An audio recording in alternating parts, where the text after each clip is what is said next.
House Huddle. Here we objectively and openly discuss true crime cases and identify where societal norms have turned red flags into gray ones, or in some cases have eradicated them in the face of death. If you're new here, please don't forget to hit that subscribe button and give us a thumbs up. It's a great way to show some free support for the channel, and I greatly appreciate you being here. Let's begin. Previously, we have spent time discussing a case where a plea deal ultimately shut down any hopes of gaining a full scope of understanding with regards to what happened. The case of FSU law professor Ruth Markel, better known to friends and family as Danny, is certainly the complete antithetical to the Watts case. In this video, I will share with you the foundational details of a murder-for-hire case that has commanded the work and dedication of the state and its officials for the better part of 9 years. Martin Luther King Jr. reminds us that the arc of the moral universe is long, but it bends towards justice. June 2014. Unbeknownst to Danny Markel, two subjects arrived in Tallahassee, Florida in a rented car with the intent and sole purpose to end his life and get paid. According to probable cause affidavits and the testimony from the accomplice, Luis Rivera, the two men parked at a neighborhood park nestled beneath the trees while they waited and observed Danny. During this trip, Danny was seen with his children, and while he dropped them off at daycare, the men observed and then circled around a few times, and they kept losing him. Rivera claims that he had work the next morning and told Sigfredo Garcia that they needed to go. The first trip was unsuccessful. They would return soon to get the job done. While July 18, 2014 was a beautiful Tallahassee morning full of warmth and sunshine, WTXL, a local weather channel, reported a disturbance was brewing in the deep south, keeping the local weather a bit unsettled. This forecast soon aligned with the events that unfolded within hours in the Benton Hills neighborhood. That morning, Danny Markel was on summer break from FSU, and the day started out as any other summer day. He fed and dressed the boys, ages 3 and 4, for daycare, and secured them in their car seats in his black Honda. Meanwhile, the two subjects, Luis Rivera and Sigfredo Garcia, watched from a distance. Similar to the first trip, Danny's car began the route to the boys' daycare or school. This time the two men followed, and they were careful not to lose him. Rivera states they actually watched Danny as he unloaded the kids and checked them into daycare.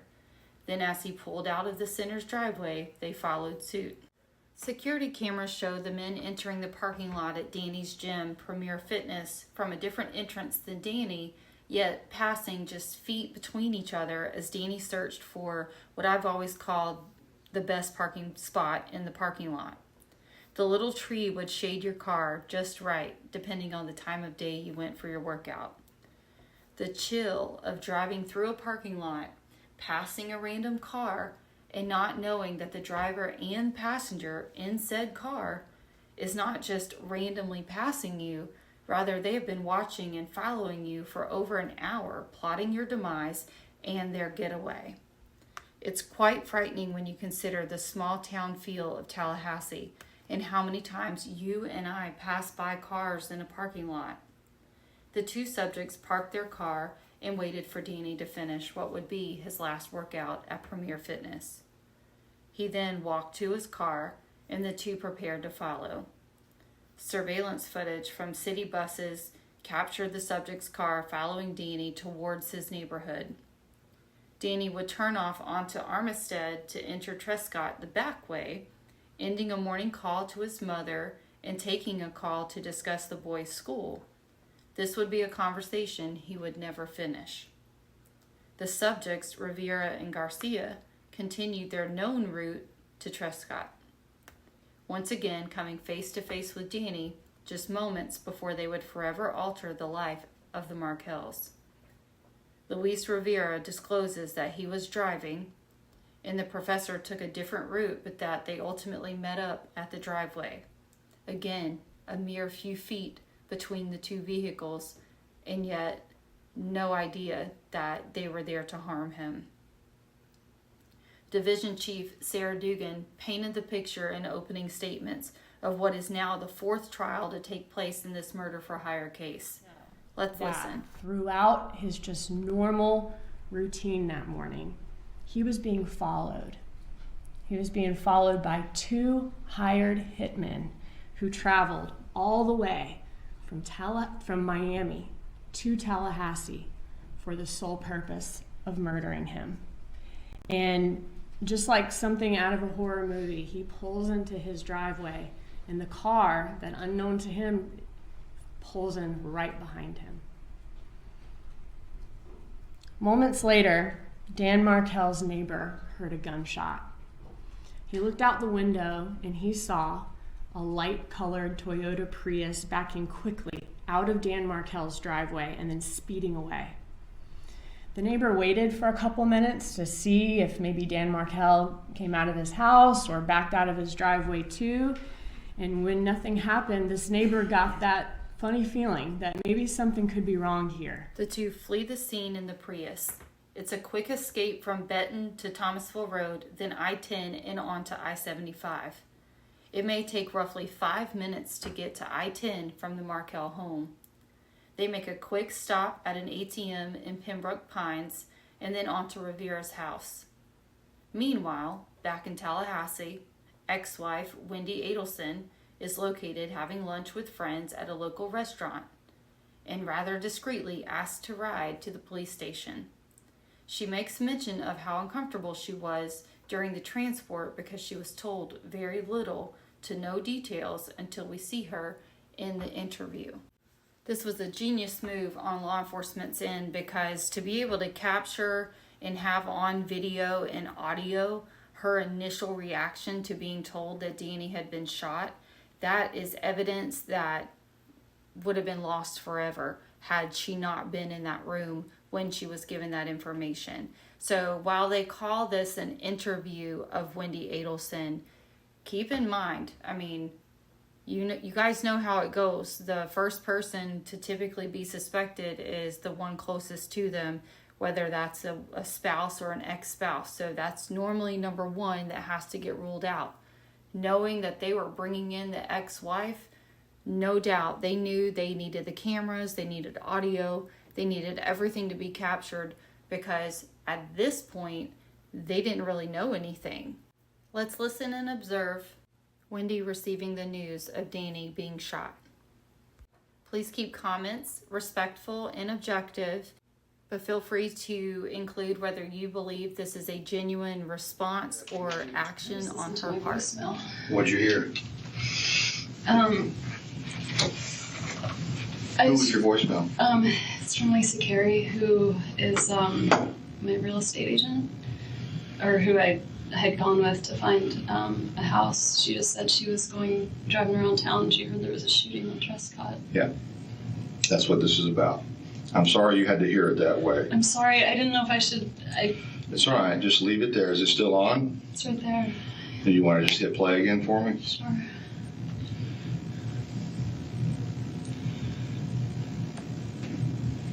Hey, it's Lisa Carey. It is Friday, and I feel like an idiot doing this, but I just heard that there was a shooting over on Trescott, and I promise I'm not trying to be dramatic or even nosy. I don't know, just checking on you, my friend. I hope all is well. I hope your sweet boys are well, and if there's anything you need, let me know. All right, just 212-3083. I hope all is well, and I will talk to you soon. Bye. That's all right, you can stop it. Or does it stop automatically? It's done. Okay, do you have your identification with you?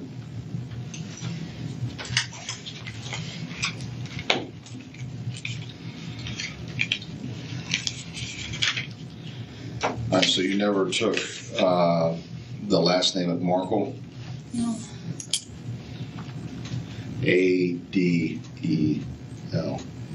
Adelson. Okay, Wendy with an I. Joe. All right.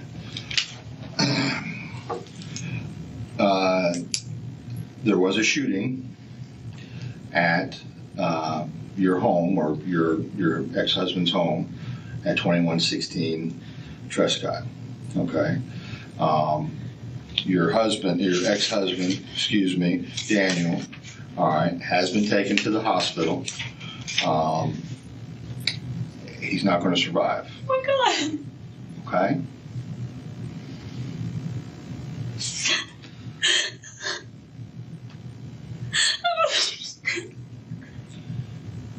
I'm sorry, what? I got a message from him this morning. What happened? Well, before we get into everything, I have to establish where you were and who you were with and so forth. Okay. Okay, and then once we've established all that, I can give you more details. Okay. Do you understand why I wanted you to come here before I discuss this? Oh my God.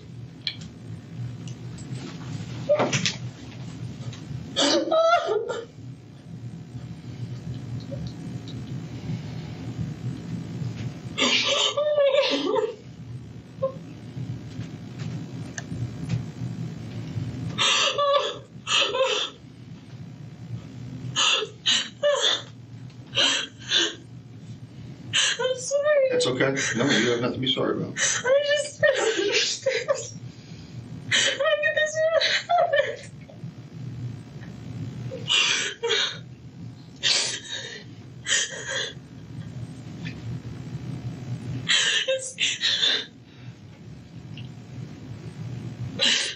Can you let me get over this hump, okay? Can we do that first? All right. Can you tell me what time you left your house this morning? Yeah, I was there. I didn't leave this morning. I didn't leave until noon. Okay. And Oh my God. And I tried to drive up Trescott and I saw that it was blocked. it was blocked at some point. I'm not sure what time it was And I blocked. just thought, oh, there's maybe some trees down or something. Because sometimes Oh, you're saying as you drove down which one of the side roads? when I'm going to a friend's party tonight, and it's a oh my God, what am I even talking about? I needed to buy it's a stock the shelf engagement party, and so I went to buy bourbon. Okay. So I went to drive from my place up Trescott to get to ABC Liquor, and it was blocked. So I just turned around. I was on the phone at the time. I wasn't paying a lot of attention. Right. So I just turned around and drove up the other way. I just thought, oh, sometimes when I lived there were electrical things Okay. that would happen. I left my house around 12:15 because I thought I'll get the bourbon and then I'll get some gas for the car and get super glue for one of the boys' toys. And I was trying to do all I can before meeting my two friends at 1. Okay, who was at your house this morning? The only person that was at my house this morning was the guy from Best Buy because my TV was broken and it's under warranty. Good for you. Yeah, I figured. Okay, a guy from Best Buy was at your house to work on your TV? I have his name and everything at the house if you want it, because the boys broke the TV, so he gave me a choice of fixing it or getting a new one. And What time did he come to the house? he called me at around 8. He was probably there until around 10. Okay. Okay. And then And then after he left, I kept working on a paper, and I emailed the paper to a librarian at school to work on some of the citations. Okay. And I don't think I talked to anyone else, but I was just working for an hour or so from the house. I was gonna take a shower, but I didn't. I ran out of time. I did laundry, and then I left the house around noon. To go to the liquor store and the stuff for the party. Yeah, Okay, you went down which road you said? I went down Trescott. Okay. I saw a police car there, and I just thought it's blocked, so I just turned around and drove to, I went down the rest of Centerville, went up Benton across, went to ABC Liquors, bought the bourbon. I'm a little confused. You're up on Centerville Road. What's your purpose of driving down Trescott? It's usually the shortcut to get to Oh. Monroe. To get to Monroe? I usually take it as a cut through to get to Thomasville or Monroe. Okay, all right, so I don't know why I said Monroe. I was thinking Mosaic, Monroe, Thomasville. okay, so when you come down into town on Centerville, I almost always cut through Trescott. and just drive by your old house? Well, I do it as a way of like coming to terms with the divorce. But yeah, sometimes I drive there. If I'm too sad, I drive around. Okay, If the kids aren't home and I know they're not home, I feel better about driving by the house. But yeah, it's shorter and I just usually drive by. it's shorter than going all the way down to Benton. All the way down Centerville and around Benton. It's just Right. a shortcut I always took. Okay, so you turned around and went back to Centerville, I take it? Yeah. Down to Benton, and went to the liquor store down there on Thomasville? Yeah. The one at Benton Road? ABC Liquors, it's at, Benton. Mm-hmm. Okay, all right, did you make a purchase there? Yeah, And that was sometime after 12? probably 12:30. Okay, all right. And I talked to a guy there because I don't really buy much alcohol, and so they wanted bourbon, and I asked the guy, we had a whole conversation about bourbon and Right. my eyes, like, Your eyes? he just said, your eyes are really blue, Right. and You have contacts? I do. Okay. But I just remembered it. Right. So I bought the bourbon and got some gas on Thomasville and met my friends at Mosaic. Which gas station did you go to on Thomasville? The one that's, I always forget the name, but the one that's close to the cross street, it's right next to the Goodwill. Okay. If you're heading north on Thomasville. If you're heading north on Thomasville, it's on your right. Okay, just past the Goodwill Just place? past the Goodwill. It's close to the intersection there. Okay, all right, and then from that point, you went straight to the Went to Mosaic Mosaic restaurant? and met friends there. I used to have kind of a steady Friday meeting, and I hadn't seen my two friends in a while. And so we had made plans to meet up. What time did you get to Mosaic? About 1. I was a little late. We were supposed to meet at 1, and I got there a few minutes after. Okay, all right, I know it's cold in here. Okay. I think that's not why. Okay, I know it's part of it, but do you know anybody that would have a beef against your ex-husband?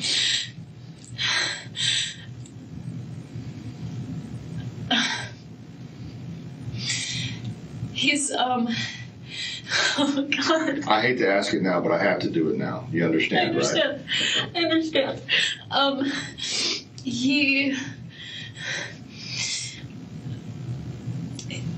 He had friends. He always meant well, but he would sometimes rub people the wrong way. Okay.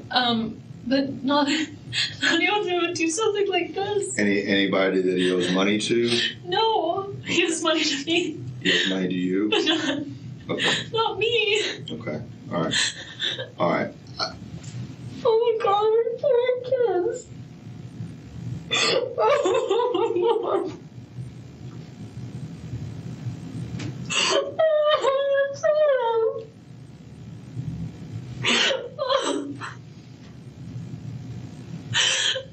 I know a lot of people didn't really love him, but I don't know anyone who would do something like this. Well, we're still trying to determine, what happened and how it happened. But he wouldn't do this to himself. Okay. He was a very positive person. Okay. No No one that you know of or that he's spoken to recently that he's had some type of problem with or that he was concerned about? one that he was concerned about. I mean, we've been separated for 2 years, so I don't know, Right. if he had something going, I wouldn't know about it. But, I mean, I had lost my voice earlier this week, and so we had put off this conversation about our son's school and where he was going to go, and he, I can't. I know a lot of people didn't love him, but not anyone who would hate him. Okay. He meant well. Everyone that knew him Okay. knows that he means well, but he can be a little argumentative, Right. but not. He didn't owe anyone money. He didn't do anything except work and take care of his kids. He wasn't involved in anything bad. Okay. I can't believe this is happening. I know. And he was a professor at the law school. Is that correct? Yeah. Okay. And your divorce has been 2 years, or the total separation, I'm assuming? Total separation's been 2 years. Our divorce was finalized last summer around this time. Okay. He wouldn't do this to himself. He has a girlfriend now. Do you know his girlfriend? I met her once in the last couple of weeks. She was visiting. She lives in New York. Okay. Do you know anything about her? I know some things about her. She's also a law professor. I know she's recently divorced and she has a son. I don't know if her divorce is final, but I think recently divorced. Where's she a law professor at? At NYU. Okay. And they seemed very happy, and I mean, I think that was a really good thing in his life. He seemed really happy about it. She came down here, she met the boys, and I met her, and she told me how great she loved the boys. You know, like it seemed fine. Did she ever stay at the house with him? Just that one time. When was that? I remember because I just got back from being with my family in South Florida.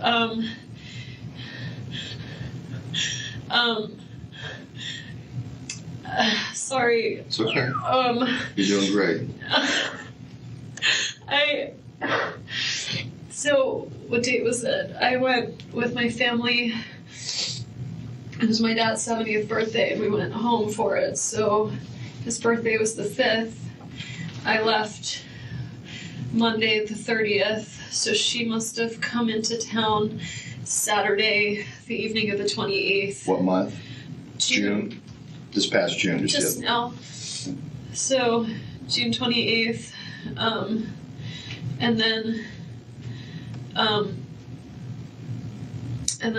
And then she was there with the boys the 29th, and then I met her on the morning of the 30th when I picked up the kids to take them to South Florida. Do you know when she left? I could probably find it like in the email and stuff. I think she was here for like one more day, and then Danny went up to New York because I was with the kids in Miami for a good long while. I was there. I drove back July 10th, so I was there almost 2 weeks. And so I think he went up the next day. Okay. Do you know her name? I do. It's Amy Adler. Oh my gosh. She's A-D? A-D-L-E-R. And she's a professor of law at NYU? Yeah. What kind of car does she drive? I have no idea. I don't know if she has a car. She lives in New York City. Well, so I mean, she was driving down. I mean, she flew down here, I'm assuming. Yeah. Okay. Okay. Do you have her phone number? I don't. Okay. I don't know how long they were dating even. It seemed kind of serious if she met the kids, but I don't really know. He's been going up to New York for like conferences and stuff since Lincoln was about a few months old. So he's been going up there 3.5 years. So my guess was that they might have known each other for a long time, but have been dating. I don't know how long. Well, let me ask you something. Does his relationship with her have anything to do with your all's divorce? No. No? It had nothing to do with an extramarital affair or anything? No, but the only thing I'm thinking is Amy, I don't know what Amy's full divorce situation is like, so if you're gonna think of someone who's not thrilled with Danny, I don't know how happy her husband or ex-husband is with the situation. Do you know anything about him? I don't know anything about him. Okay. So you know Amy Adler, she's a professor at NYU. She was down here from the end of June through the first part of July. I think just a few days. Right. Yeah. As visiting, but he'd been seeing her when he goes to New York on these conference trips. Well, he's in New York in the summertime. We have a week on, week off schedule with the boys. So whenever I have them for a week, he goes up to New York for a week. So he's been spending a lot of time up there. Did he relate to you that he'd been seeing her up in New York, or that's where they met, or anything of that nature? He didn't tell me about it, but I feel like he was pretty vocal with the girlfriends and people probably since December about her being his girlfriend. So. Who would be his best friend? When we were still together, he had two best friends. Neither of them are in Tallahassee. Oh my God, I'm completely blanking on their last names right now. That's okay. Matt Price, that was his best man at our wedding. And Josh Berman, who, Matt is in DC and Josh is in New York. Actually, he has a friend, I don't know if they're so close, but he and the boys sleep over at their house a lot. They're in Cairo, Georgia. Okay. That's probably his closest friend here. Do you know his name? His name's Alex Greenberg. He's a veterinarian in town, and they've got kids around the same age as our kids. He's a vet here in town? Mm-hmm. And I think Do you know they're where his close. office is? I don't. Maybe in Cairo. Oh, he doesn't have office in Tallahassee. I don't think so. He's a vet in Cairo. Their house is in Cairo. His wife is a dentist. I don't know if her practice is in town or in Cairo either. His wife is Maya, M-Y-A. Okay. You're being very helpful. Okay, I know it's hard. I'm trying. You're doing fine. believe what's happening. You're doing fine. I know it's all of a shock. I know it's coming to you all at once. Okay. I don't know who would do this. Okay.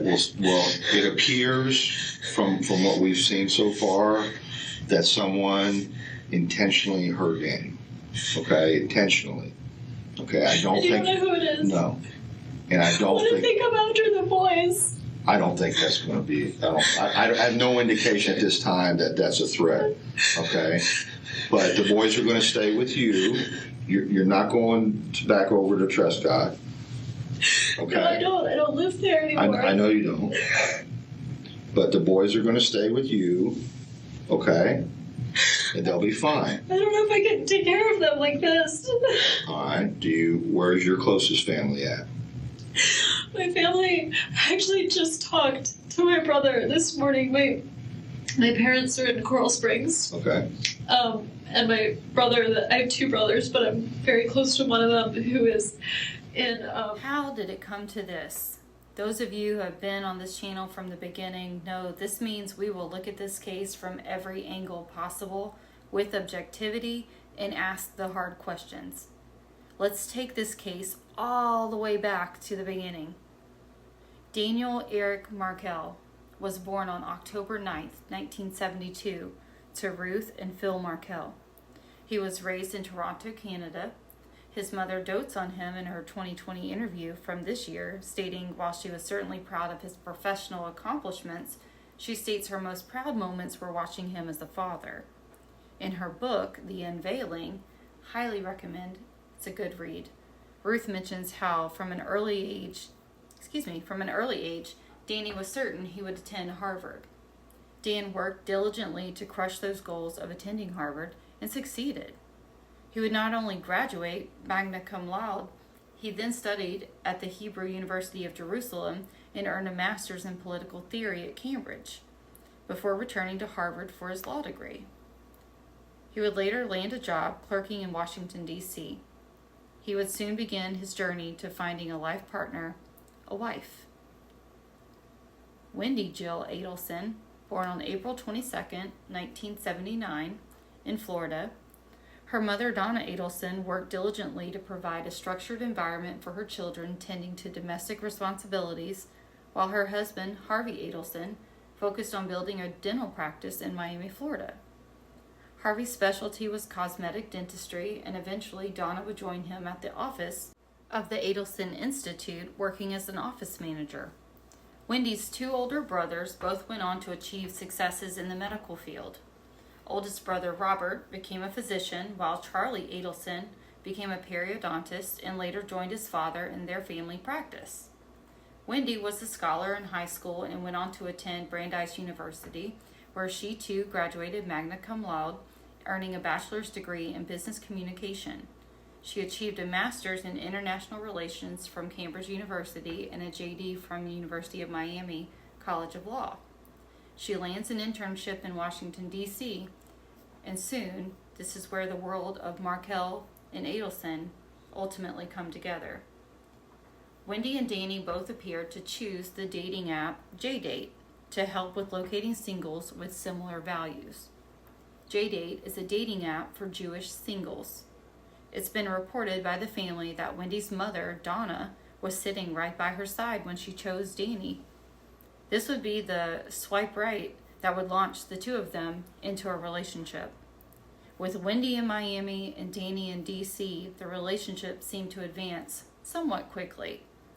The distance made for exciting weekend rendezvous, and eventually, the couple would land in Tallahassee, Florida. Much can be said for long-distance relationships, but what I've found most often overlooked amidst the weekend trips is the lull of everyday living. Not to mention the cultural shift of the power-filled city such as DC to a sleepy town known as Tallahassee. The identity of Tallahassee is tied to FSU. It's a quote by a former editor of the Tallahassee Democrat. I would actually go a little further and add politics and law into that group. Danny soon lands a teaching position at FSU and eagerly accepts. FSU has, according to their employee handbook online, a dual career policy which states, when a faculty candidate has a spouse or partner who also is seeking employment, the university will assist in exploring employment positions for that spouse, partner, by either seeking to locate an appropriate university position or by referral to local employment opportunities. The hiring authorities should take steps in conjunction with the Office of the Provost in these instances. Department chairs, directors should contact their dean to pursue this option, and deans should consult with the provost. It's through this policy that Wendy is offered her position. I find it humbling and transparent that Ms. Markel sheds some light in the understanding that Wendy may or may not have felt less empowered given the way her position originated at FSU with respect to her connection to Danny, rather than it being something that she accomplished on her own. It wasn't long after they secured their positions at FSU that the wedding bells were sounding for this ambitious couple. Their wedding announcement, seen in the New York Times, reads as follows. Wendy Jill Adelen, the daughter of Donna Sue Adelen and Dr. Harvey J. Adelen of Coral Springs, Florida, is to be married this evening to Dan Eric Markel, the son of Ruth Markel and Phil Markel of Toronto. Rabbi Shaul Robinson is to officiate at Congregation B'nai Israel in Boca Raton, Florida, with Rabbi Mark W. Gross taking part in the ceremony. The bride, age 26, is keeping her name. She is a third-year law student at the University of Miami. She graduated magna cum laude from Brandeis University and received her master's degree in international relations from Cambridge, where she was a Gates Scholar.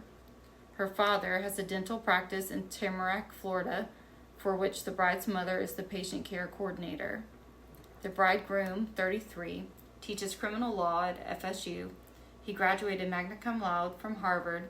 He earned a master's in political theory at Cambridge before returning to Harvard, where he received his law degree.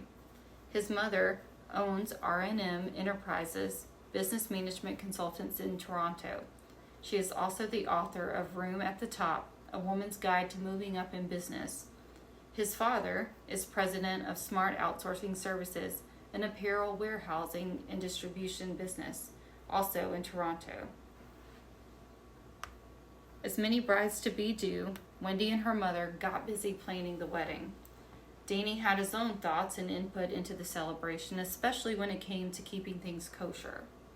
The Adelens apparently paid for the catering and were ultimately the ones who made the decision regarding the food. They blatantly planned this dinner without adhering to Danny's request or respecting his religious practices.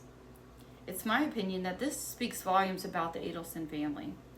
This was devastating to Danny because it directly impacted many of his guests.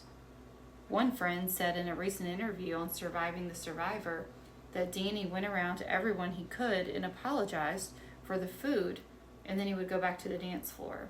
So, he was trying to still be present and appease his wife and be happy that it's his wedding day, but at the same time he understood the weight of the food not being kosher and how it impacted the guests. It wasn't something that he passively dismissed.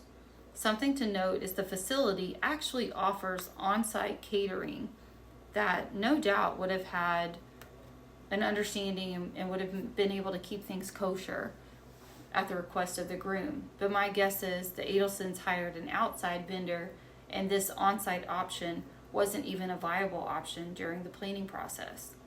I would be interested in knowing what catering company was actually used for their wedding and who made the final selections for what would be served. Respect within a marriage is the ultimate language of affirming love. So what does that say about the very start of this marriage?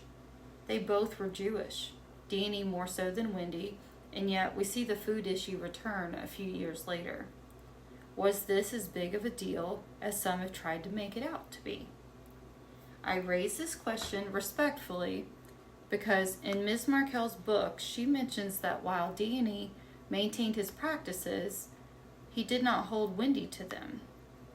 So she would only attend services on special days or events, and he would take the boys by himself regularly prior to the divorce. Wendy and Danny even had in-depth conversations and discussions about how they would raise their children prior to having them. So this is a subject that we will certainly return to in later videos. There is much to be said about people on dating sites stating that they are quote-unquote Christian or Jewish. Yet, when you go on a few dates and get to know them, you realize what they practice isn't exactly what they've preached. I do ask the question, was this going on within the relationship? And was this an unequally yoked relationship or marriage from the beginning? The Bible certainly has its wisdom about these types of relationships, so I'm curious if Danny or Wendy ever discussed this with their rabbi or peers. In a creative writing podcast, Wendy can be heard stating the following.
Donna Adelson as a contestant on the Wheel of Fortune. Now meet Donna Adelson from Coral Springs, Florida. I want to hear all about you, Donna. Let's go. Well, I'm a domestic coordinator. A domestic coordinator? Yes. Okay. I'm responsible for the activities, classes, and lessons of my son Robert, who is 16, Charlie, who is 12, Wendy, who is 10, my husband Harvey, who's in the audience, and my dog Sam. All right. And how old is Sam? 5. 5. Well, good. Give him our best. Nice to have you here. And this vowels word ducking. Consonants are going to be words. Can we get 800? We can. All right. So I'm writing on this. Again, person is the category. Stu, still your turn. Letter, please. L. No L. Donna. M. Yes, there are 2 M's. Let them come up. You have 5 seconds. Person.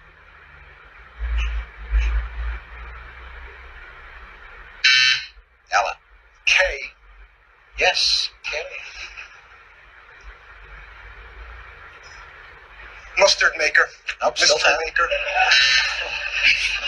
Stu. H, please. Yes, there's 1 H. Time starts now. First.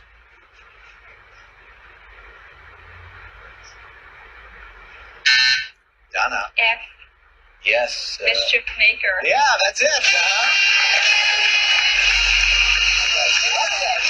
Congratulations. Well, we have You 3 can winners hear here, she and that's describes her very duties nice. as a stay-at-home mother as a position titled domestic coordinator. It's known that in the early years, Donna did it all when it came to mother-wife duties and eventually joined Harvey at the clinic. Was this title a way for Donna to elevate herself above the stay-at-home stigma? Think about it. Most parents want to see their children succeed beyond that of their parents. Each generation is to get a little bit better than the previous one. Wendy had a promising career, having graduated from law school. Donna, quote-unquote, assist Wendy in selecting Danny on JDate, only to later watch from the sidelines as her daughter's ambition and career faded to the background as Danny's took off. Soon after completing law school, the legal books turned into bedtime stories, and Wendy's identity began to shift, as it does for many women. No corner offices, no designer suits, no tenure. The very job that she landed at FSU piggybacked that of her husband's. Life changed for Wendy Adelen and Danny Markel. From 2 promising lawyers and a power couple to one career taking off and the other on hold for an extended foreseeable future. In her creative writing class, Wendy is heard quoting, "The loneliness of being married to someone who didn't see me as an equal crept in." This is an angle that we will zero in on in upcoming videos. Briefly, I did want to mention the friends that these two surrounded themselves with. Loyal, grounded, and supportive in good times and bad. We hear from many of them in different interviews, and I do feel compelled to say to them that you guys did the best job you could as friends. Listening to the interviews completed by Dateline, 2020, news outlets, each friend has said they would often suggest, not taking as many work trips or commitments, focusing on the family, going to counseling to work on the marriage. Danny's friends strongly encouraged him to dial back his lectures and really get an understanding of what was happening with his wife. Not the first one is heard, suggesting or just throwing out there that they should just get a divorce and not worry with it. They were invested in the health and happiness of their friends. Some even found themselves essentially split between the two as the couple began their Team Danny and Team Wendy nonsense. When the ending was imminent, they too made suggestions to keep their focus on what mattered most, and that was the boys. We will talk more about support systems and friendships in a later episode as well. So, just a friendly reminder, guys, for those of you new to the channel, I want to remind you that while there are legal professionals who also cover this case from a legal standpoint, I highly respect their channels and I enjoy them. However, on this channel, we will also dig into those hard to talk about topics and discuss areas often overlooked because while it's too late to help in the Markel case, if it can help raise awareness and highlight issues in someone else's current struggle, then the channel is serving its true purpose. Rest assured, this horrible crime should have never happened, and it's my prayer that full and true justice is served to all parties involved. The main narrative being pushed seems to want to silence the allegations that this was in fact happening, yet there are friends on both sides that have shared in these behaviors seen from both parties. I do believe that this will be a potential defense in the event that Wendy Adelen is charged, and I hope that Ms. Georgia has been taking notes. While I applaud Ms. Kappelman for the trial-by-trial setup of the next co-conspirator, it's my opinion that Wendy Adelen has been working her defense setup the same way. And we see that in Charlie's trial with the abuse allegations.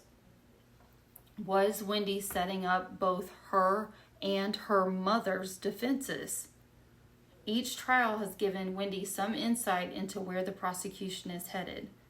I pray Georgia Kappelman has some wild cards in that brilliant brain of hers, because Wendy Adelen, when she's charged, will not be walking into a gunfight with a knife. She will be ready. We can all hope that Wendy would take the stand and we would have one hell of a cross between Georgia and Wendy. Time will tell if that will actually happen. So with that, I do want to share the following and offer the hotline to anyone watching that may need the information. So please keep your comments respectful and objective, and let's keep moving. We will also talk more about Wendys novel. Did Dan read it or not? His friends say one thing and his mother says something else. The truth on that, in my opinion, does matter. The couple, according to Wendy Adelen and Ruth Markel, did indeed attend marriage counseling. Tova, a friend of Wendy's, has gone on record stating that Wendy had been telling Dan that she wasn't happy, and yet Danny would continue to insist that they didn't have any problems. Later, Wendy testified that when she would mention divorce, Danny threatened access to the kids and her financial stability. Guys, realistically, we know these are two forms of abuse, and in this acrimonious divorce, it went both ways. According to the National Network to End Domestic Violence, financial abuse is a common tactic used by abusers to gain power and control in a relationship. The forms of financial abuse may be subtle or overt, but in general include tactics to conceal information, limit the victim's access to assets, or reduce the accessibility to the family finances.